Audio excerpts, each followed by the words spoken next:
வணக்கம் தோழி, எல்லோரும் எப்படி இருக்கீங்க? இந்த பதிவில் நம்ம என்ன பார்க்க போகிறோம்னா, ஒரு 40-45 நாள் ஆயிடுச்சு. நான் ப்ரெக்னென்சி செக் பண்ணும்பொழுது எனக்கு வந்து நெகட்டிவ் தான் வருது. ஆனால் சம்டைம்ஸ் வந்து ப்ரெக்னென்சிக்கு உண்டான அறிகுறிகள் வந்து எனக்கு தெரியுது. இப்போ நான் எவ்வளவு நாள் காத்திருக்கலாம்? இந்த கமெண்ட் ஒரு முறை பார்த்தேன். அடுத்த கமெண்ட் வந்து ப்ரெக்னென்சிக்கான சிம்டம்ஸும் எனக்கு தெரியல. ப்ரெக்னென்சி செக் பண்ணும்பொழுது நெகட்டிவ் தான் வருது. ஒரு முறை மட்டும் 2 லைன் வந்தது. ஒரு லைன் லைட்டாகவும் ஒரு லைன் டார்க்காகவும் வந்தது. ஆனால் ஹாஸ்பிட்டலில் போய் செக் பண்ணும்போது நெகட்டிவ்னு வந்துருச்சு.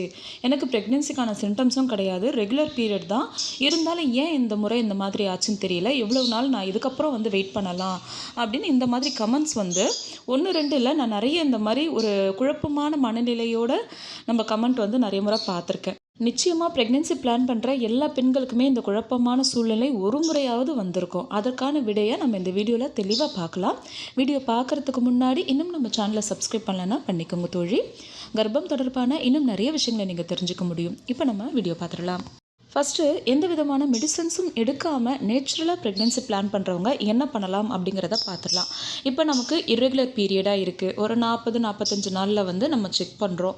அப்போ வந்து நமக்கு வந்து நெகட்டிவ்னு காட்டுது. எவ்வளோ நாட்கள் இன்னும் கொஞ்சம் வெயிட் பண்ணலாம் அப்படின்னு பார்த்தீங்கன்னா 60 நாட்கள் வரைக்குமே இர்ரெகுலர் பீரியட் இருக்கவங்க தாராளமாக வெயிட் பண்ணலாம். 60 நாட்கள் வரைக்குமே உங்களுக்கு வந்து பீரியட்ஸும் ஆகலை, ப்ரெக்னென்சியும் பாசிட்டிவ் ஆகலை அப்படின்னா தாராளமாக நீங்கள் பீரியட் வர வைக்கிறதுக்கான முயற்சிகளை வந்து செய்யலாம். ஏன் 60 நாளைக்கு மேலே செய்யலாம்னு சொல்லியிருக்கேன்னா, ஆக்சுவலி எனக்கு வந்து செகண்ட் ப்ரெக்னென்சி வந்து ரொம்ப இர்ரெகுலராக இருந்தது. அதாவது 1.5 மாதத்துக்கு மேலே எனக்கு ஆகும் பீரியட்ஸ் ஆகிறதுக்கு. ஸோ அந்தளவுக்கு இர்ரெகுலராக இருந்தது. அப்படி இருக்கும் பொழுது எனக்கு வந்து ப்ரெக்னென்சி வந்து 30 டேஸ்க்கு அப்புறம் தான் எனக்கு வந்து பாசிட்டிவாக ஆகியிருக்கு. நான் ஒரு 35 டேஸில் செக் பண்ணுறேன், 40 டேஸில் செக் பண்ணுறேன், 45 டேஸில் செக் பண்ணுறேன். எல்லாமே நெகட்டிவ் தான். ஆனால் நான் ஹாஸ்பிட்டல்லாம் போகலை. ஏன்னா நமக்கு இர்ரெகுலர் தானே, நம்ம ஏன் ஹாஸ்பிட்டல் போகணும் அப்படின்னு சொல்லிட்டு நான் விட்டுட்டேன்.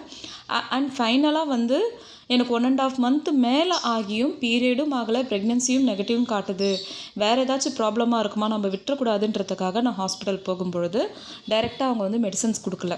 ஃபஸ்ட்டு அவங்க என்ன சொன்னாங்க, நாங்கள் யூரின் டெஸ்ட் பண்ணுவோம், அதுக்கப்புறம் பீட்டா ஹெச்சிஜி டெஸ்ட் பண்ணுவோம், பிளட் டெஸ்ட் பண்ணுவோம், ஸ்கேன் பண்ணிவிட்டு எதுவும் இல்லைனா தான் நாங்கள் பீரியட் வரதுக்கான டேப்லெட்ஸ் வந்து கொடுப்போம் அப்படின்னு சொல்லிட்டாங்க. அப்போ நான் ஹாஸ்பிட்டல் போன நாள் வந்து 55வது நாள்.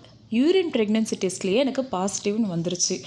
எனக்கு பயங்கர ஷாக். ஏதோ தப்பாக இவங்க வந்து ப்ரெடிக்ட் பண்ணுறாங்க அப்படின்னு தான் நான் நினச்சேன். அதுக்கப்புறம் டாக்டர்கிட்ட பேசும்போது நம்ம ஸ்கேன் பண்ணி பார்த்துடலாம் அப்படின்னு சொல்லி பார்க்கும்பொழுது, ஸ்கேன் பண்ணி பார்க்கும்பொழுது ஹார்ட் பீட்டே வந்து பேபிக்கு வந்து வந்துருச்சு. ஸோ அந்தளவுக்கு இர்ரெகுலர் பீரியட் இருக்கவங்களுக்கு எப்போ ஓவலேஷன் ஆகும், எப்போ அவங்க கேர்ஃபுல்லாக இருக்கணும்னே சொல்ல முடியாது. அதனால் நீங்கள் எதுவாக இருந்தாலும் ஒரு 60 டேஸ்க்கு அப்புறம் நீங்கள் வந்து அதாவது பீரியட் வர வைக்கிறதுக்கு ட்ரை பண்ணுறதா இருந்தால் பண்ணுங்கள்.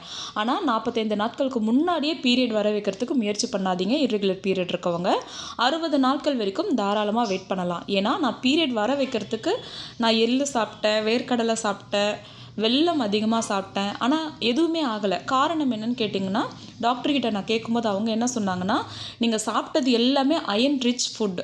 இது வந்து அதிகமாக வந்து ரத்தத்தை உங்கள் உடலில் வந்து சுரக்க வைக்குமே தவிர கருவை எந்த வகையிலும் கலைக்காது. அது மட்டும் இல்லாமல் ஸ்ட்ராங்காக இருந்ததுனால அது ஹெல்த்தியாக இருந்துருச்சுமா அப்படின்னு சொல்லியிருந்தாங்க. ஸோ இர்ரெகுலர் பீரியட் இருக்கவங்க எக்காரணத்திற்கொண்டும் அவசரப்பட்டு ஒரு 60 நாட்களுக்கு முன்னாடியே பீரியட் வர வைக்கிறதுக்கான எந்த ரெமிடியோ அல்லது டேப்லெட்ஸும் வந்து எடுத்துக்காதீங்க. தாராளமாக 60 டேஸ் வந்து வெயிட் பண்ணலாம். இதுவே வந்து ரெகுலர் பீரியட் தான், கரெக்டாக 28 அல்லது 30 டேஸில் எனக்கு பீரியட்ஸ் ஆகிடும். இந்த வாட்டி நான் 40-45 டே வரைக்கும் செக் பண்ணிட்டேன். எனக்கு ப்ரெக்னென்சிக்கான அறிகுறி இல்லை, அதே சமயத்தில் நெகட்டிவ் தான் வருது அப்படின்னா நீங்கள் வந்து ஒரு 50 நாட்கள் வரைக்கும் வெயிட் பண்ணலாம்.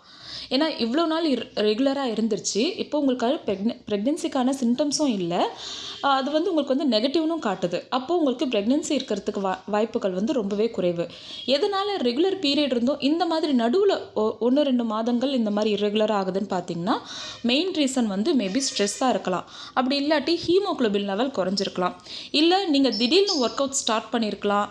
இல்லை இவ்வளோ நாள் பண்ணிகிட்டு இருந்த ஒர்க் அவுட்டை வந்து ஸ்டாப் பண்ணிகிட்ருக்கலாம். இல்லை ஹெவி ஒர்க் ஏதாச்சும் நீங்கள் வந்து பண்ணியிருக்கலாம். ஹெவியாக வெயிட் தூக்கி இந்த மாதிரி ஏதாச்சும் வேலைகள் வந்து செய்திருக்கலாம். ஸோ இந்த காரணங்களால் கூட நமக்கு பீரியட்ஸ் டிலே ஆகும். இதையும் தாண்டி இப்போ தான் உங்களுக்கு ஃபஸ்ட் டைம் வந்து பிசிஓடி வரப்போகுது, இல்லை ஹார்மோன் இம்பேலன்சிங் ஆக போகுது அப்படின்னாலும் நமக்கு இந்த மாதிரி திடீர்னு இர்ரெகுலர் பீரியட்ஸ் பிரச்சனை வந்து வரும்.